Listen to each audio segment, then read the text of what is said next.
Bismillahirrahmanirrahim. Assalamualaikum warahmatullahi wabarakatuh. Salam sejahtera dan semoga kita dalam lindungan Allah Subhanahu wa taala. Perkenalkan, saya Tri Yuwono SEMM, dosen tetap program studi kewirausahaan Fakultas Ekonomi dan Bisnis Universitas Al-Irsyad Cilacap, Jawa Tengah. Saat ini saya dalam proses mengikuti sertifikasi dosen gelombang 1 yang diselenggarakan oleh Kemendikti-Saintek tahun 2025. Saya akan melakukan penyusunan dokumen pernyataan diri dosen dalam unjuk kerja Tridharma Perguruan Tinggi atau PDD UKT-PT. Pada kesempatan ini, saya akan memaparkan salah satu mata kuliah yang saya ampu, yaitu pengantar bisnis. Saya mengajar mata kuliah pengantar bisnis pada semester 1 tahun ajaran 2023 dengan bobot 3 SKS. Mata kuliah pengantar bisnis merupakan mata kuliah inti program studi kewirausahaan dengan kode KWU 111. Adapun deskripsi mata kuliah pengantar bisnis yaitu mata kuliah yang memberikan pemahaman agar mahasiswa belajar tentang ruang lingkup bisnis serta manfaatnya dalam membentuk karir dalam dunia bisnis. Etika bisnis, tanggung jawab sosial perusahaan, manajemen dan organisasi, konsep pemasaran, manajemen sumber daya manusia, akuntansi dan laporan keuangan, dan strategi bisnis internasional. Setelah mengikuti perkuliahan ini, mahasiswa akan mempunyai gambaran bagaimana membuat ide bisnis dan penerapannya. Perkuliahan pengantar bisnis diselenggarakan dengan pendekatan blended learning, yaitu perpaduan antara pembelajaran luring atau tatap muka langsung dan juga daring melalui platform e-learning yang digunakan Universitas Al-Irsyad Cilacap, yaitu sirakat.universitasalirsyad.ac.id dan edlink.id. Mahasiswa dapat mengakses materi perkuliahan, mengunduh RPS, serta mengunggah tugas secara online. Sementara diskusi interaktif dan presentasi dilaksanakan secara langsung di kelas. Metode pembelajaran yang saya terapkan bersifat aktif, partisipatif, dan berbasis pada pengalaman nyata. Di antaranya adalah ceramah interaktif untuk membangun pemahaman konseptual mahasiswa terhadap teori pengantar bisnis, serta diskusi mahasiswa pada isu-isu terkini yang berhubungan dengan mata kuliah pengantar bisnis. Untuk capaian pembelajaran meliputi CPL 1 bekerja sama dan memiliki kepekaan sosial serta kepedulian terhadap masyarakat dan lingkungan. CPL 2 menguasai konsep-konsep teoritis, mendesain ide suatu bisnis. CPL 3 mampu menerapkan pemikiran logis, kritis, sistematis dan inovatif konteks dalam pengembangan atau implementasi ilmu pengetahuan dan teknologi yang memperhatikan dan menerapkan nilai humaniora yang sesuai dengan bidang keahliannya. CPL 4 menguasai pemasaran kewirausahaan industri kreatif dan inovatif. Untuk capaian pembelajaran pada mata kuliah yang diharapkan antara lain CPMK 1, mahasiswa mampu menjelaskan konsep dasar bisnis dan mengenali tantangan utama dalam lingkungan bisnis. CPMK 2, mahasiswa memahami berbagai bentuk kepemilikan dan jenis lembaga perusahaan yang berlaku di Indonesia. CPMK 3, mahasiswa dapat mengidentifikasi tren bisnis terkini untuk menilai peluang dan ancaman bagi kelangsungan bisnis. CPMK 4, mahasiswa mampu memahami struktur organisasi dan menerapkan fungsi-fungsi manajerial perencanaan, pengorganisasian, pengarahan, dan pengendalian dengan mempertimbangkan etika bisnis.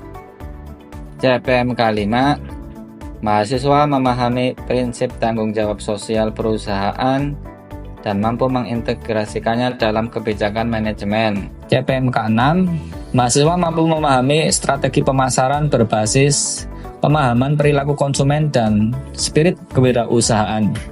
CPMK 7, mahasiswa mampu menjelaskan proses produksi dari perencanaan hingga pengendalian operasional dan dapat melakukan estimasi untuk perencanaan sumber daya. CPMK 8, mahasiswa mampu menghitung kebutuhan pembelian barang langsung, pemakaian bahan baku, dan upah tenaga kerja agar efisiensi biaya terjaga. CPMK 9, mahasiswa mampu memahami prinsip keuangan bisnis dan akuntansi dalam perencanaan serta analisis kinerja perusahaan. CPMK 10, mahasiswa mampu memahami laporan keuangan, melakukan prediksi arus kas, serta Rancang strategi bisnis internasional berdasarkan kondisi keuangan. Penilaian dalam mata kuliah pengantar bisnis ini mencakup 5 komponen utama, yaitu 1. Ujian tengah semester UTS dengan bobot sebesar 20%. 2. Ujian akhir semester UAS dengan bobot 20%. 3. Tugas dengan bobot 4 sebesar 45%. Tugas individu dan tugas kelompok. 4. Kehadiran dan keaktifan mahasiswa dalam kelas sebesar 15%. Penilaian dilakukan secara objektif berdasarkan indikator seperti ketepatan dan penguasaan materi, partisipasi aktif, serta kemampuan analisis terhadap studi kasus. Saya menggunakan rubrik penilaian yang jelas dan terukur, dan hasil evaluasi saya sampaikan kembali kepada mahasiswa sebagai bagian dari proses umpan balik untuk meningkatkan kualitas pembelajaran. Melalui pendekatan ini, saya berkomitmen untuk menciptakan pembelajaran yang berpusat pada mahasiswa sekaligus menyiapkan lulusan yang mampu berpikir kritis, adaptif terhadap perubahan, serta mempunyai gambaran bagaimana membuat ide bisnis dan penerapannya. Baik, untuk tahapan berikutnya, mari kita simak video pembelajaran mata kuliah pengantar bisnis dengan topik etika dalam bisnis. Assalamualaikum warahmatullahi wabarakatuh. Waalaikumsalam warahmatullahi wabarakatuh. Selamat pagi teman-teman, semoga pagi ini bahagia selalu ya, dimudahkan rezekinya, dimudahkan yang sulit-sulitnya, amin. Untuk mengawali kuliah pagi ini, kita awali dengan berdoa menurut agama dan kepercayaan masing-masing. Berdoa, kita mulai. Berdoa selesai, selanjutnya seperti biasa kita awali dengan membaca Al-Quran ya. Nah, ini kita akan membaca surat An-Naba ayat 1-5. Nah, kita mulai baca sama-sama. Nah, silakan minta tolong untuk kelas untuk dipimpin.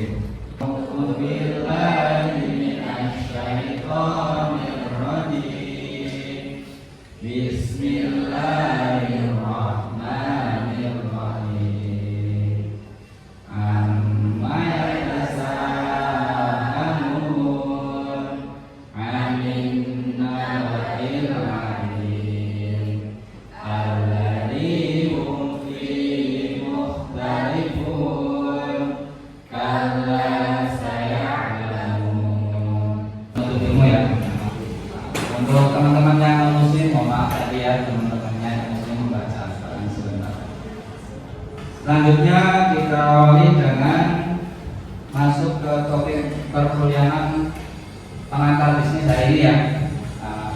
Pertemuan sebelumnya kita sudah belajar tentang proses produksi. Mudah-mudahan teman-teman sampai masih ingat ya sampai hari ini. Proses produksi ada kita membuat produk sampai produknya sampai ke konsumen ya. Ada yang mau ditanyakan atau mau bertanya? Iya, izin bertanya Pak, untuk terkait karena ini kan etika dalam bisnis. Iya. Berarti perbedaan antara etika dan juga etika bisnis itu apa ya Pak ya? Oke, terima kasih pertanyaannya. Jadi etika itu kita menjalankan sesuatu perbuatan ya, berdasarkan ya aturan-aturan yang berlaku ya, berlaku menurut keyakinan ya, moral agama ya. Sedangkan etika bisnis ya kita menjalankan aturan itu ke dalam kita bisnis. Kalau yang masih belum mendengar dengan jelas bisa ya di slide-nya ya. Jadi etika bisnis, nah ini jadi bukan benar menurut kita sendiri ya, karena benar menurut kita belum tentu benar menurut orang lain. Misalkan kita pagi-pagi keluar rumah, kalau di barat nggak pakai baju ya, itu orang barat benar ya. Tapi kalau kita di Indonesia ya digerebek pakai RT-nya gitu. Jadi harus sesuai yang benar menurut moral ya, tanpa mengikat moral atau etika. Oke, untuk gambar ini ada contohnya ya. Ayam tiren ya, ayam mati kemarin ya. Dan sapi. Nah, ini mohon maaf kalau ada kesamaan namanya ya. Sapi bagus. Jadi mungkin kita nggak tahu ya, yang kita makan ini ayamnya mati kemarin atau mati tadi ya. Jadi kita bisa sebagai kita calon-calon yang petanda muda ini ya. Ya kita beretika ya, kalau ayamnya sudah mati duluan ya jangan kita jual ya. Kalau udah mati jangan dijual ya. Berarti kan itu nggak halal ya, buang.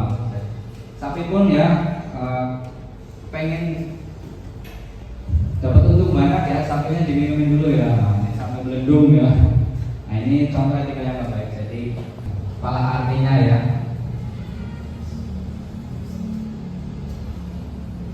dalam etika bisnis kita mengenal prinsip integritas moral ya. Jadi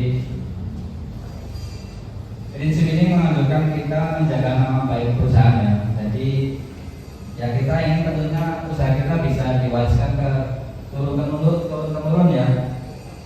Jadi mungkin teman-teman juga ada ya, ada yang kuliah tapi selanjutnya nggak melanjutkan bisnis keluarga ya karena sudah turun ya. Tentunya orang tua kita sudah berjuang menjaga nama baik sedemikian rupa ya.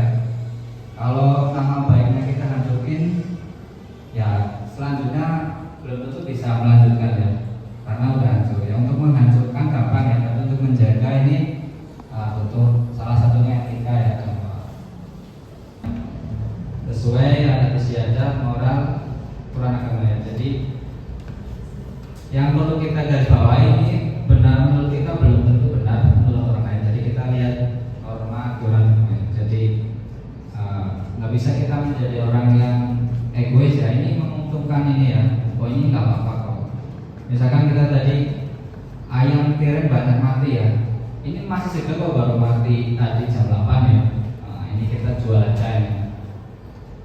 Menurut kita nggak apa-apa ya, tapi kan itu kalau kita ingin menjaga nama baik ya harus dari kesehatan ya. Bagusnya kan harus dipotong ya, darahnya dialirkan dibuang. Mungkin dalam waktu dekat orang nggak tahu ya, lama kelamaan mungkin jadi bumerang ya. Jadi jangka panjang orang bagus. Ini beberapa contoh produk-produk yang kita jual, yang kita bisa beli di pasar ya. Obat kangen, ini buat yang sekali minum obat ini tuh ngangenin ya, pasti terngiang-ngiang mas bagus pengen dikangenin ini di obat ini ya. Nanti mbak-mbak yang di belakang kelopok-kelopok semua ya. Ini kan orang awam mungkin percaya ya, wah bagus ini berapa per trik 50.000 gaskan COD ya. Ini ada lagi yang merasa kurang ganteng nggak bisa nih bikin ganteng ya.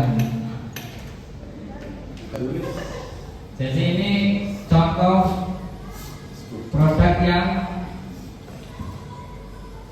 kurang bagus ya secara etika. Yang mana ada ya, kalau pengen kangen ya bukan beli obat ya, nah, tapi ya kita menjaga etika yang baik. Kalau WA jangan marah-marah ya. Ya mau ganteng enggak tetap semangat ya. Insya Allah udah ada jodohnya. Ini contoh beberapa produk yang kurang menjaga etika ya. Barangkali di teman-teman ada produk yang lain yang bisa contohkan ya. Adakah produk yang lain yang menurut teman-teman kurang sesuai etika? Contoh kasus, ada yang tahu ini yang dulu ayam goreng minyaknya pakai minyak babi? Nah, gimana? Mas siapa? Bang Masa coba. Bang Masa itu jual ayam goreng udah puluhan tahun baru ceritanya minyaknya dari babi. Menurut Bang Masa gimana? Ayo suara Masnya Bang Masa. Pendapatnya aja ya. Menurut saya jadi nggak halal Pak. Soalnya setahu saya waktu melihat berita itu mereka mengklaimnya halal kan, tapi setelah bertahun-tahun ada pembeli itu bilang nanya ini halal atau enggak, tapi mereka jawabnya itu pakai minyak babi itu, jadi kan diviralin terus baru banyak yang tahu juga. Akhirnya sekarang kan didatengin jadi sekarang diklaim berhalal itu sih. Jadi kurang bagus ya. Ya kurang bagus, harus dijujurkan. Oke. Terima kasih Mbak Masa, ya itu contohnya ya. sekarang nama baiknya jadi hancur ya. Mana ada lagi yang mau percaya makan di situ ya, karena minyaknya ayam gorengnya rame ya, kita dapat untung banyak kan, di aja pakai minyak babi ya, itu kan kurang bagus ya. Lingkungannya ternyata banyak yang muslim, jadi ya sebaiknya ya nggak apa-apa ya. Ini minyak gorengnya pakai babi ya, orang kan itu untuk menghalal ya. Nah, kalau kita di supermarket kan juga ada ya, khusus buat yang menghalal ini, menghalal ya, jadi orang nggak ngerti itu. Terus perusahaan juga perlu mempertahankan konsumen ya, dari kasus tadi yang jadi sudah nggak mau lagi ya. Perusahaan dalam menjalankan bisnis juga tidak memberikan hak ya. Ini tadi contohnya ada yang buat mereka minyak babi haram ya, tapi dia dirugikan. Pelanggan saat ini sudah cerdas ya. Tadi contohnya Mbak bisa sampaikan, itu diviralin seluruh dunia maya, tahu semua ya. Yang tadinya nggak tahu jadi tahu. Jadi sekarang mungkin masih buka ya, tapi bisnisnya tidak sekarang dulu. Ya kalau sudah jatuh begitu kan, akhirnya memang butuh keseriusan ya. Jadi kita sama-sama ya. Kita selain sebagai pelaku usaha, calon pengusaha muda, kita kan juga sebagai konsumen ya. Nah, nggak mungkin kita sebagai pengusaha semuanya kita produksi sendiri ya. Kalau tidak ada lagi, Mbak Radista coba tolong disampaikan nih dari perkuliahan hari ini.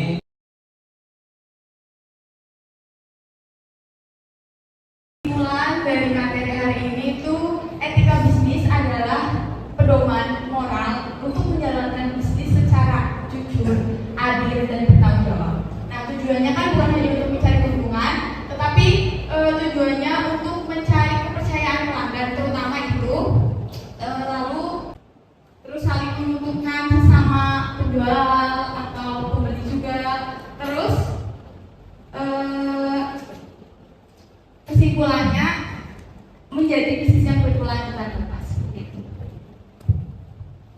Oke, terima kasih Mbak Isra, kita berikan tepuk tangan ya. Insya Allah teman-teman sudah memahami semua ya. Ini waktu hujan, waktu mustajab ya, sudah memahami etika bisnis dengan baik. Semoga rezekinya dimudahkan ya, dipantaskan menjadi pengusaha yang beretika.